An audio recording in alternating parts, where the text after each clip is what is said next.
Hello, everybody. I'm Miles. I am the you in verse. Today, I wanted to talk about habits. If you saw my last video, you will maybe wonder how, the topics and the themes that I talked about in the last video, how have I overcome some of my major difficulties in life? And, from the little, and I say little, I know a little bit about psychology and things like that. What I've used that has helped me is the knowledge and the understanding of how our brains work on a biological level. We are indeed creatures of habit. We're creatures of habit, and they say that we only consciously use about 10% of the brain. So 90% of our mind is subconscious. So a slither of it.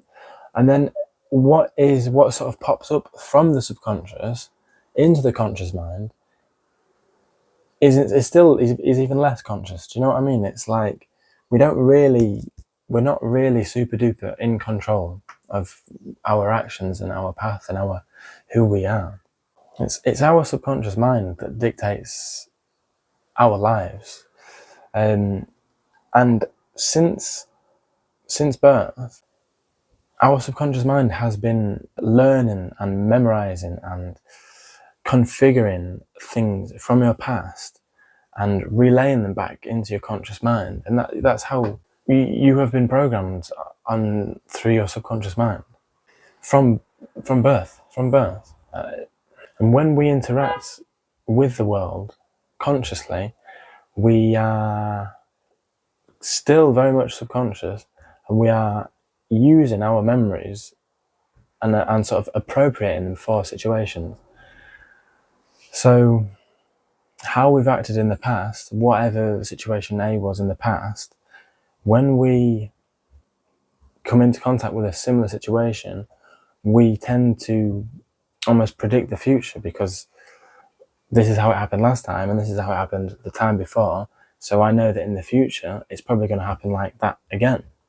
And so those two things, is what I've just said about, is that we are habitual and we live sort of vicariously almost through our memories. Our memories live vicariously through us.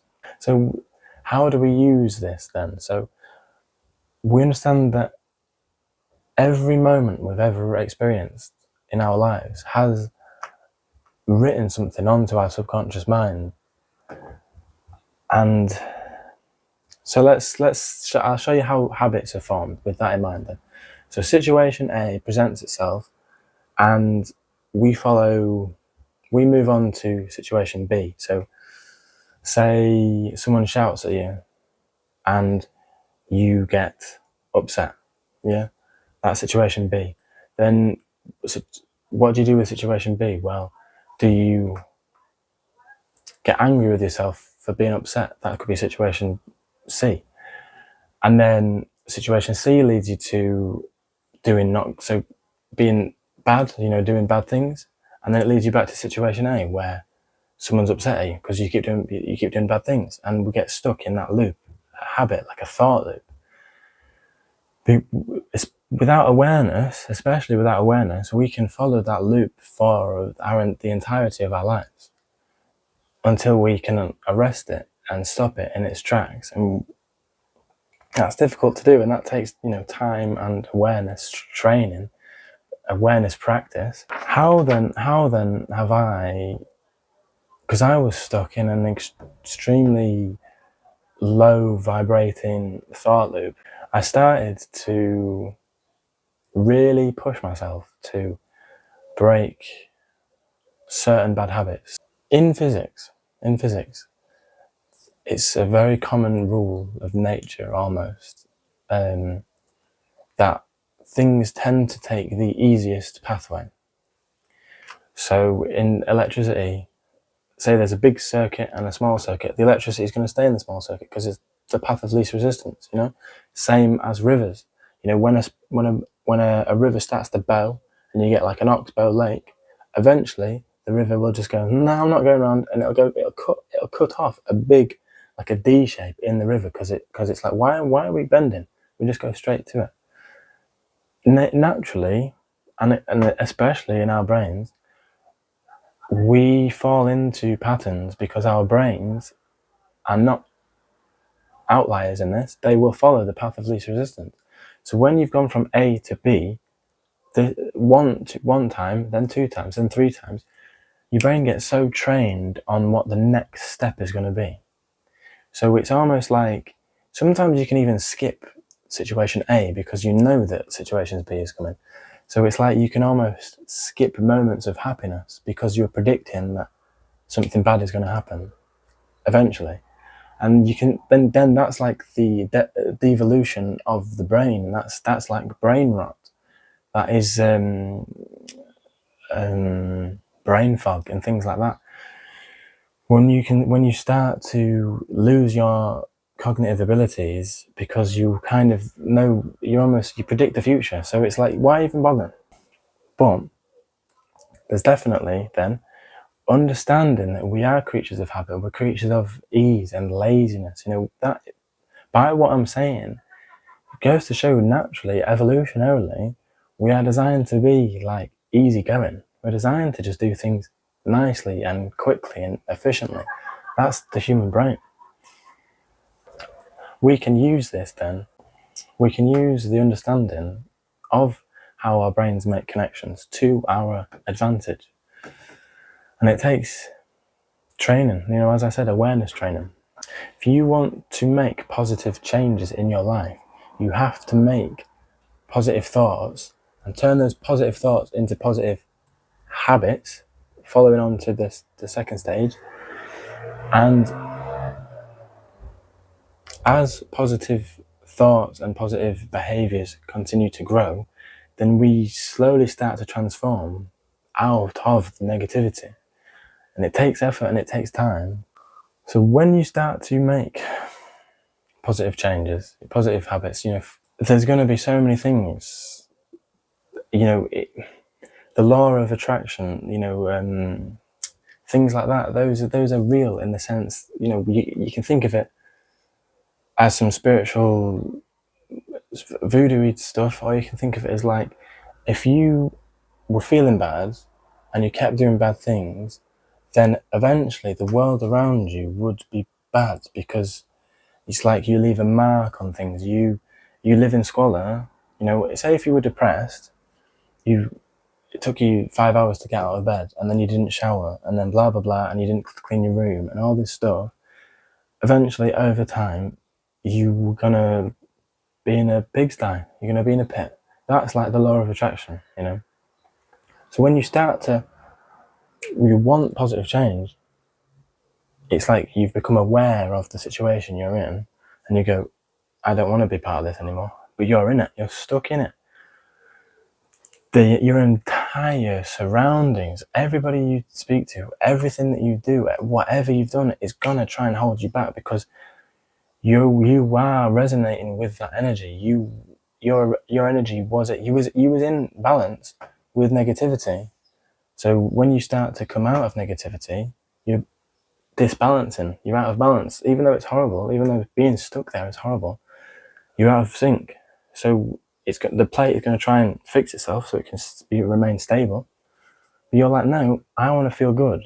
So you have to pull yourself out of the negative energy. That is incredibly, incredibly difficult. And I think without realizing how difficult that is, you will remain stuck to your negative pit. Okay, without listen to what I'm saying.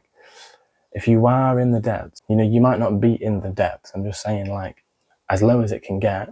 I'm saying as if you want to get good, the level that you are at is going to be out of sync when you start trying to go up. Yeah. The more good things we do, the more bad things will try to hold us back. That's so true. It's so true. And so let's forget clawing back from the depths for a second. Let's just say you're an average person and you want to make some positive changes, or at least stop doing bad things.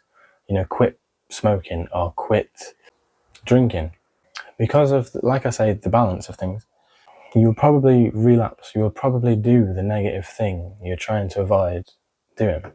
Whether that is because of, physical dependency, or just through ease. Like I say, the brain takes the easiest path. So the path, the most trodden path, the path that you always do your negative things, your bad habits, easy to do that because it's walked a lot. You start to say, no, I'm turning away from this path. Your brain's going to be like, no, but it's so much easier to go this way. And you're going to be like, no. And you have a little battle with yourself. As well, in brain chemistry, there's going to be things that your brain rewards you with or whatever to keep you stuck to that path. So it could be dopamine. It could be, say if you were addicted to energy drinks and you was like, it's killing me, it's making my heart race, I don't like it, my guts hurt. But your brain's like, no, but you feel good, you feel really good. No. In the early days of positive change, it's so easy to succumb to negative influence. To maintain positive change, you've got to remember that it can only come from a place of love and compassion.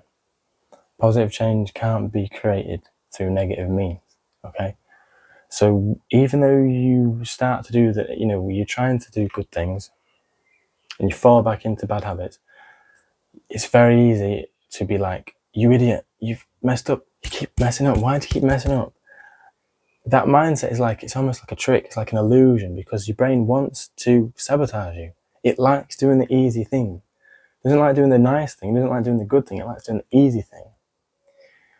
So you will fall into it and you'll be like, for God's sake, why have I messed up again? That's when you can go, no, okay, I have to love myself. So sometimes I might make mistakes, I forgive myself, we're still going on this direction now, we're still going up, we're still doing good things. And especially as well, if you start to form like a negative attachment to relapse or negative habits, you start to say, you start to treat every time you relapse into bad things as a failure, you will probably start to see it as like, what's the point of even trying? What's the point of even trying? I can't do it. I can't seem to just get it right. Then it's like you are speaking the truth. Like, by saying you can't do it, you can't do it. You have to be kind to just let it happen sometimes. And when you are learning to do good things, you can realize how difficult it is for everybody and how compassionate you can be. When you've really battled with something yourself, you know how difficult things can be for yourself. When there's people that don't even realize what kind of muddle that they're stuck in, you can go like, oh, flipping heck, if they try and attack you or whatever, it's a lot more easy to be compassionate and forgive them and be kind, because you know how difficult life can be, because you're fighting it, you're actually fighting back against it.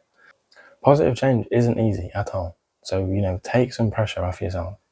Just allowing yourself to be kind to yourself is the most beneficial tool in your toolkit when trying to do good things. Okay, being kind is like gold dust. It's like fairy dust.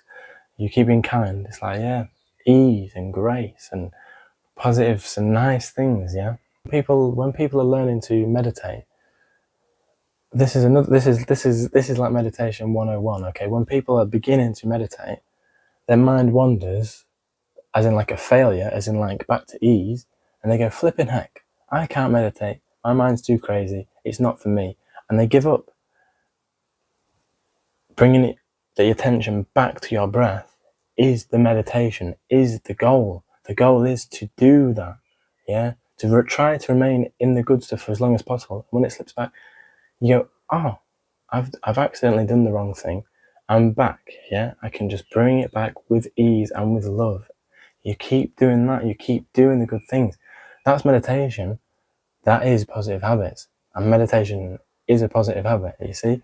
But also, as well, part of this is understanding that even though a relapse, or even though doing the bad habit is part of it, the goal is not to do the bad habit. The goal is not to be like, halfway between doing good and bad. Yeah, it's not to be like, I'll do a good thing and then I'll do a bad thing. And it's like, I'll balance it out. No, you have to keep fighting, okay? But the draws of the negative thing, because of your brain, because of the wirings and everything, makes it easy to go back. The fight is where the growth is. The fighting, the pushing, the generation of positive energy is where the growth is. And you do it with love. You do it with love.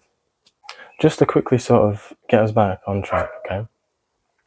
I started the video by saying that we are creatures of habit. We can very easily fall into negative habits, and I've spoken about how our mind works, how negative thoughts, negative behaviors, and negative patterns can leave us stuck. If we want to climb and get out of the bad situation, then we have to climb.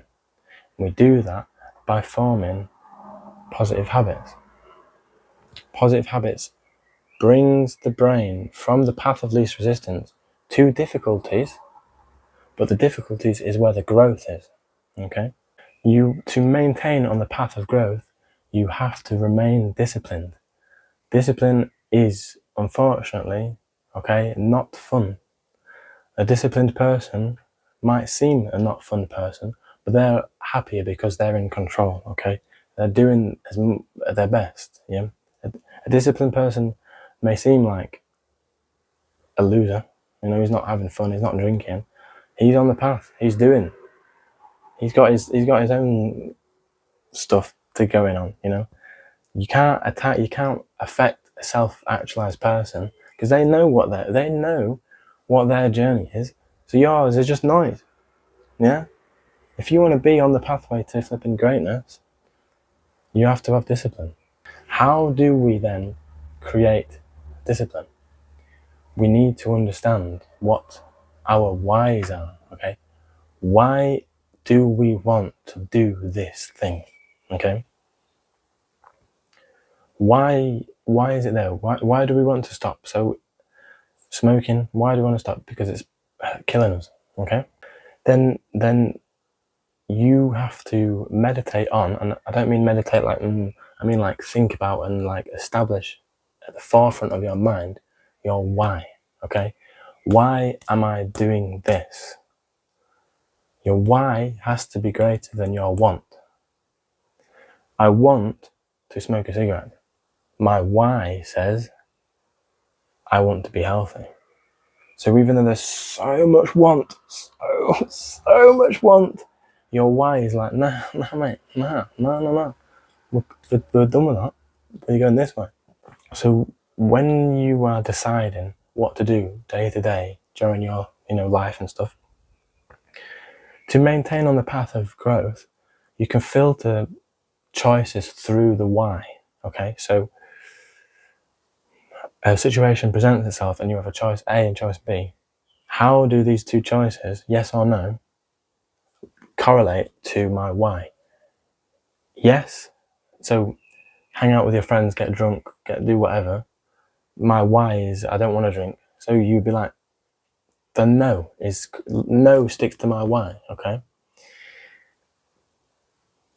You filter your life through your why and it will guide you to where you want to go. So whatever goal that is, whether that's a car or a house or a career or the love of your life or just a new pair of shoes or something ridiculous like my new glasses, you filter your life through the why and it will guide you and it'll keep you not stern, but keep you sturdy, yeah? Eventually, when you have such a strong why, your discipline sort of can flow, okay?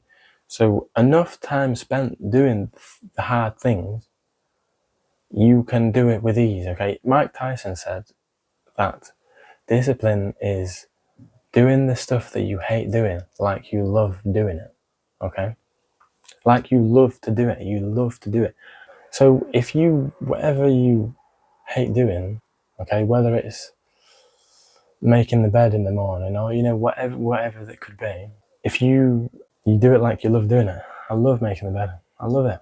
makes my bread, and you start to create new pathways, new things, and the old ones, the path of least resistance, the new path, or the path of good things, becomes the path of least resistance. So you can be packed on to the normal pathway.